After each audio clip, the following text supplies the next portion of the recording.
Emily's hand trembled as it grasped the doorknob, the cold metal feeling out of place amidst the warm, summer air that clung to the rest of the derelict house. The whispers that had been softly serenading her curiosity grew to a crescendo, pulling her forward, through the doorway, into a room that seemed to deny the very existence of time. Plush armchairs in vibrant velvet, a Persian rug that still clung to its colors, paintings that gazed back from the walls with undimmed splendor, it was a capsule of perfection surrounded by decay. As the door slammed behind her, sealing her fate, Emily's breath caught in her throat. Her eyes, wide with fear, darted around the room that began to age at an impossible speed. The vibrant velvet frayed and faded, the paintings curled and cracked, their subjects' eyes turning hollow and vacant, the rug dulled, a creeping stain of mildew spreading across its threads like a virulent blight.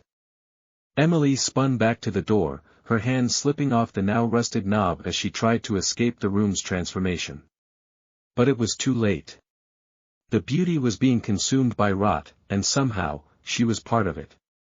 The world outside the room ceased to exist. There was no house, no street, no quiet suburban neighborhood. There was only the room and Emily, or what was left of her. As she looked down at her hands, they began to turn translucent, her very essence unwinding. The whispers grew louder, and the shadows danced with more fervor as if celebrating their impending conquest. She heard her name amidst the chaos, a voice that was both foreign and intimately familiar. It beckoned her to look deeper into the room, beyond the decay and ruin, to a spot where the rug had pulled back, revealing a trapdoor. Compelled by forces she could not comprehend, Emily reached for it. The whispers urged her on, promising answers, promising an escape. Her fingers brushed against the cold metal ring of the trapdoor, and she pulled. It opened with a groan, revealing a darkness that was both menacing and inviting. The room around her was now nothing but a carcass, the last vestiges of elegance swallowed by shadows. With a last glance at the decay, Emily stepped into the void below. She expected to fall, to feel the rush of air and the fear of an impending impact, but there was none. Instead, she floated down, her body horizontal and limp, as if she were lying on an unseen bed. The darkness enveloped her, and for a moment, she was blind, deaf, and utterly alone. Then, a light flickered in the distance, a single flame dancing on the wick of an old lantern. Emily landed softly on what felt like earth, damp and cool. The flame grew brighter, illuminating a narrow corridor lined with stone. She stood up, the whispers now silenced, replaced by the soft drips of water echoing through the space. Her heart, which had been pounding against her ribcage, began to settle into a rhythm attuned to this new, subterranean world. The corridor stretched out before her, beckoning her to discover its secrets. With each step, Emily felt a pull, a connection to the stones, the dirt, the very air she breathed. Portraits hung along the walls, faces of people she somehow recognized, though she was certain she had never met them. Each step forward was a step back in time, the portraits aging as the corridor seemed to grow older with her passage. The corridor ended abruptly, opening into a vast cavern. In the center stood a pedestal, and atop it, a book bound in leather that seemed to pulse with a life of its own. Emily approached, her hand hovering over the cover, hesitant to disturb its slumber. As her fingers made contact, the book opened on its own accord, pages flipping rapidly until they stopped on a blank page. The whispers returned, a symphony of voices that filled the cavern, instructing her to write. A quill appeared beside the book, its tip dripping with ink darker than the void she had fallen through. Emily took it, and as she did, the words began to form in her mind, flowing down her arm, through the quill, and onto the page. She wrote of the room, the decay, the trapdoor, and her fall into this ancient place. As she wrote, the blank pages filled with images, vibrant and moving like the scenes they depicted. It was her story, her journey, but it was also more. It was the story of the house, of the room, of the land upon which it all sat. The story twisted and turned, spiraling into tales of past inhabitants, their lives, their joys, their sorrows. Hours passed, or maybe it was seconds, time behaved differently here. When Emily finally lifted the quill from the last page, the whispers ceased. The book closed, its cover now emblazoned with a crest she had seen in the portraits along the corridor. She understood now. This was not just a room, not just a house. It was a nexus, a point on which the past and present balanced, dependent on one another. The cavern began to shake, stones falling from the ceiling as the world around her protested the completion of the book. She had to leave, to get back to the room, to stop the decay. But how? There was no way up, no way out that she could see. She ran back through the corridor, the portraits now weeping black tears that stained the stone. When she reached the spot where she had landed, there was no trapdoor above her, only solid rock. Despair gripped her as the shaking grew more violent, the stone beneath her feet cracking. Then, in the midst of the chaos, a single word echoed through the tumult, a word that held power and promise. Emily. The voice was clear, commanding, and infinitely sad. It came from everywhere and nowhere, filling the space with its resonance. Emily, you must return. But how? The question screamed in her mind even as the cavern threatened to collapse around her. The walls of the cavern began to crumble, and the floor beneath her gave way. She was falling again, the book clutched to her chest, the whispers turning into a cacophony of voices calling her name. And then, just as suddenly as it had all begun, Emily found herself standing in the decrepit room, the doll at her feet, the door ajar, and the world outside as silent as the grave. The book in her hands glowed faintly, its secrets locked behind the leather cover. She knew she had to make a choice. To open the book again could mean madness, or it could mean salvation. She looked toward the doorway, the boundary between the known and the unknown, the past and the present, the real and the unreal. Taking a deep breath, she stepped toward the door, the book under her arm, the whispers in her ears like a guiding wind. The door creaked as Emily stepped through, back into the realm of the living, or so it seemed.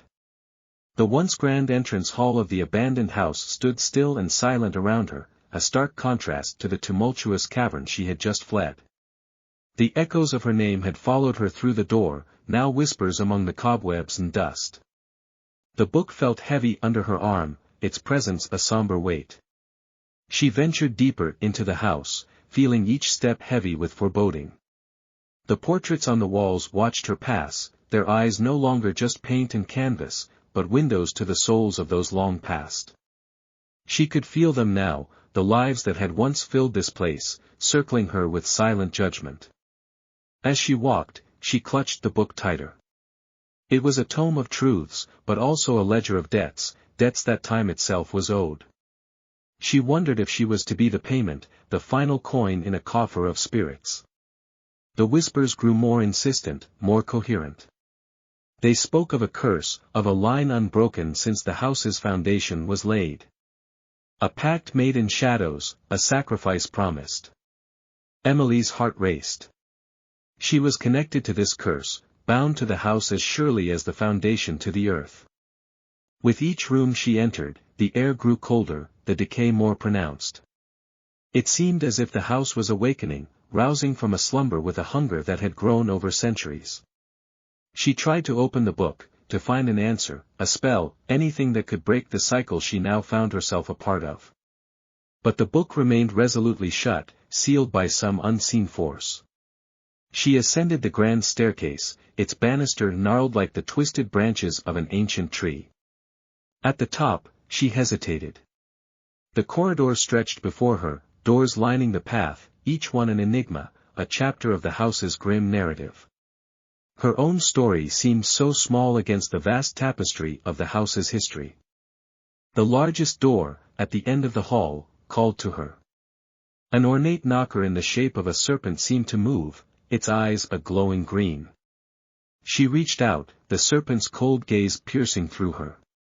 The door swung open on its own, revealing a library. Books lined the walls, reaching up to a ceiling lost in shadows. Among them was an empty space, a book missing. A space that perfectly fit the dimensions of the book she carried. Approaching the gap, she felt a gust of wind, as if the house itself was breathing. Placing the book into the space, the room began to spin, a vortex of spectral wind and whispered voices. The library dissolved around her, and she was in the cavern once again, but it was not the same. It was a cathedral of horrors, the walls lined with statues, each one a previous inhabitant of the house, their faces twisted in eternal screams of terror. In the center of the cavern was a mirror, large and oval, its surface rippling like the surface of a pond disturbed by a fallen leaf. In it, she saw herself, but not as she was. She was older, her hair streaked with silver, her face lined with years of fear. Behind her, the house loomed, but it was whole, the decay reversed, the grandeur restored. The whispering grew louder, the statues seemed to lean forward, their expressions changing to ones of hungry anticipation. Emily realized what was happening. The house was feeding on her life, her years, her very soul. She stumbled back from the mirror, the book in her hands now burning with a cold fire. The whispering became shouting, a cacophony of voices demanding her to accept her fate, to give herself to the house, to fulfill the pact. But Emily refused. She would not be another statue in this sinister gallery. She flung the book into the mirror. The glass shattered, the book disappearing into the void beyond. A shockwave of energy burst forth, the statues shattering, releasing the spirits trapped within. The house began to crumble around her. She ran, dodging falling debris, the whispers now screams of rage. She descended the staircase, which groaned and splintered under her feet. The entrance hall was collapsing, the ceiling coming down in great chunks of plaster and wood. She reached the front door, throwing it open to a world she no longer recognized. It was night, but not the night she knew. The stars were strange, the moon too large, too red. The air was heavy with a scent of decay. Behind her, the house gave a final groan and imploded, a rush of air pulling at her, begging her to join in the destruction. Emily stood firm, the night's bizarre visage staring back at her. She turned back to the ruins, and there, in the midst of the rubble, stood a figure.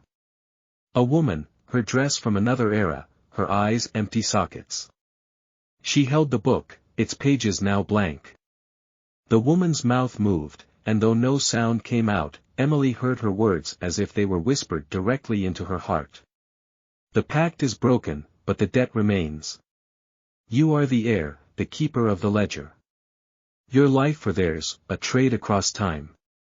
Emily felt a chill, realizing the woman was her, or would be her. A life spent in the shadows of this curse. She stepped back, shaking her head. No, she said firmly. I refuse. The figure tilted its head, and then it and the book crumbled to dust, swept away by a wind that seemed to come from nowhere. Emily turned away from the ruins of the house, walking into the alien night. She had escaped the house, but at what cost? The world she stepped into was not her own. The house had taken her life, her time, and given her something else in return, exile in a world unrecognizable, a world where the whisper of her name would never be heard again. As she walked into the unfamiliar darkness, the screen fades to black, the final whispers of the house echoing a sinister goodbye, the words, the end, or a new beginning, appearing, leaving the audience to ponder Emily's fate in a world unmoored from time.